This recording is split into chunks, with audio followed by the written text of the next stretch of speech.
Hey folks, my name is Steve Packard. I'm a reporter with Flat River Media. I'm here with Rick Machado today. He's behind the camera, and maybe he'll be doing some other work with us today. We're going to be asking everyone here at the GMO March Against Monsanto March some questions about what they believe as far as GMOs go, what their values are, in terms of how they perceive Monsanto's relationship with them and government, I might add, and we'll see what kind of answers we get. All right, well, you ready? Ready. First question is, what role should the American government have in the food you eat? I don't believe the American government should have any role in the food that we eat. The problems we have today are because of government involvement in our food supply. They make things like raw milk illegal, which is very healthy, but they allow GMOs in our food, which are poison. Less government involvement, the better. Why is that? Government regulation often favors big business, big ag, lobbies the government. Government is not there to protect the people. People really do not have a say. Lobbyists and the power structure is controlled by big ag and the corporations. Well, I guess it kind of leads to my second question. The second question is, why do you think Monsanto and other GMO producers pursue positions in government? Yeah, kind of like I was saying, that they pursue these positions in government. It's a revolving door. They go into government positions, regulating businesses, and then they go back to Monsanto. So these guys are in the regulatory business and the government.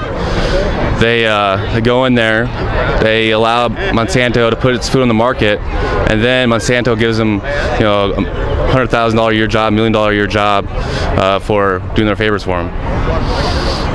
Third question is, what do you think of private labeling, such as Whole Foods Market's GMO labeling regarding food products? What do you think of that? I'm totally for the private market labeling their foods. I think that they should label their foods. I do not think the government should force it on them.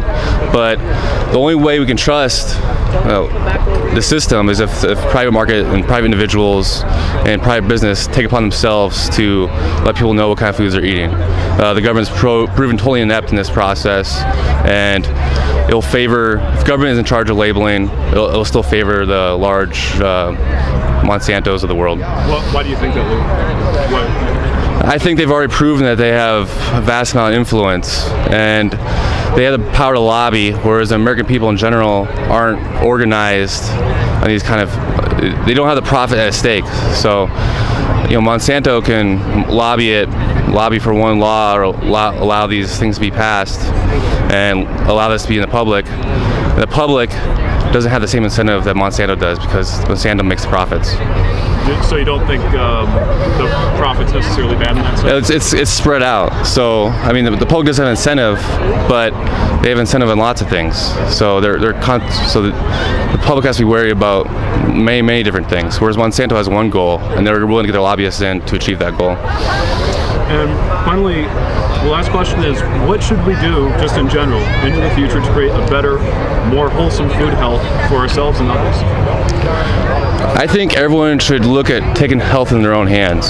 I think the last 30 years with government regulation, government promoting their food pyramid, and all the other government involvement in the schools has proven completely unsuccessful. Obesity rates higher than it ever has been. I think that's large part to the government food pyramid, the kind of diets they promote. And to truly be healthy, you have to do your own research, and you have to tell other people about it. I've talked to a couple friends about how I eat and what diets or what eating lifestyles are affected. I don't call it a diet because it's not a diet. You're not restrained from anything. You're just eating healthy. And they've become much more healthy. One guy lost over 100 pounds, one guy lost over 30 pounds, and just doing simple things. And you can really live a healthy life if you just take it upon yourself to do it. Is there anything else you'd like to say to whatever YouTube audience we had? I think that's pretty much it. I like to see this organization. I like to see people out here. This is really encouraging. I think this movement will grow. I think more and more people are becoming aware of what's going on. I think more and more people are becoming aware of their health, that something's not working here, something's not right. And the more people that wake up, this will gain more and more momentum. So I'm encouraged by this. Awesome. Thank you so much, Luke.